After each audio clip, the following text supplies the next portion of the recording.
ကျွန်တော်ဒီနေ့မြင့်မို့တောင်3မိနစ်တွင်ရှာပြမယ်ဒါပေမဲ့3မိနစ်တွင်မရှာပြခင်အရင်ဆုံး stable diffusion လို့ခေါ်တဲ့နည်းပညာလေးကြောင့်အရင်ဆုံးကျွန်တော်တို့ဆွေးနွေးရအောင်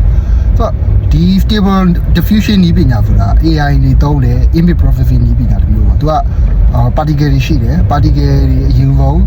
ဖြန့်ကျဲလိုက်တယ် particle တွေကိုမှတဖြည်းဖြည်းသူက denoise လုပ်ပြီးတော့ကိုလိုချင်တဲ့ပုံပေါ့ဥပမာကြောင်ပုံဆိုရင်ဒီမှာကြောင်ပုံလေးပေါ့အဲ့ဒီကြောင်ပုံကိုအဖစ်ဖစ် noise တွေဖယ်ရှားပြီးလုပ်ရတဲ့ပုံစံမျိုးပေါ့အဲ့ဒါကဒီနေ့ခေ AI တွေသုံးတဲ့ stable diffusion နည်းပညာဒါနံပါတ်1နားလည်ရမယ့်အရာတစ်ခုပေါ့နောက်တစ်ခုကဘာလဲဆိုတော့ကျွန်တော်တို့မြင်နေရတဲ့အရာပေါ့ပေါက်ပေးချင်မှမြင်ရတဲ့အရာကားတို့ဒါမှမဟုတ်ဖပွဲတို့ပေါ့တစ်ခုပေါ့ဥပမာကားဆိုပါပေါ့ကျွန်တော်မြင်နေရတာတော့ကားကြီးဒါကျွန်တော်တို့ human level လူ level ကကြည့်ရင်တော့ဒါကားmacro level ကကြည့်ရင်ပေါ့ဒါပေမဲ့ atomic level လို့ခေါ်တဲ့အဖင်ကကြည့်တယ်ဘယ်လိုရှိရဲဒီကားကြီးကတစ်ဖက်တည်းမဟုတ်ဘဲနဲ့point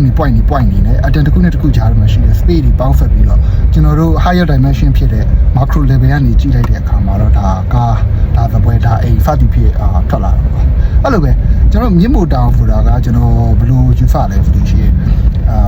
ဒီ Milky Way Galaxy ပေါ့အဲ့လို Galaxy တစ်ခုကိုကျွန်တော်ကလောကဓာတုတစ်ခုမြင့်မို့တောင်နဲ့ကျွန်းလေးကျွန်းပေါ့အဲ့လိုမျိုးယူဆတယ်ဒီနေရာမှာကျွန်တော်တို့ရဲ့solar system လေးက Milky Way Galaxy ထဲမှာဆိုလို့ရှိရင်ရှိနေတယ်ပေါ့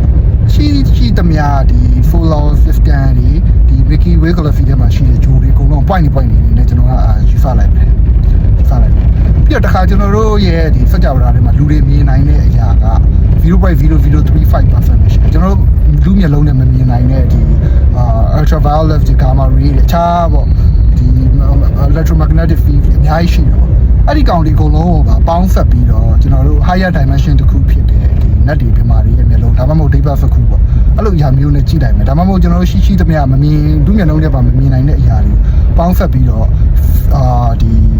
point နေနဲ့denoise လုပ်ရမယ်ခုနကပြောတဲ့ stable diffusion နည်းပညာမျိုး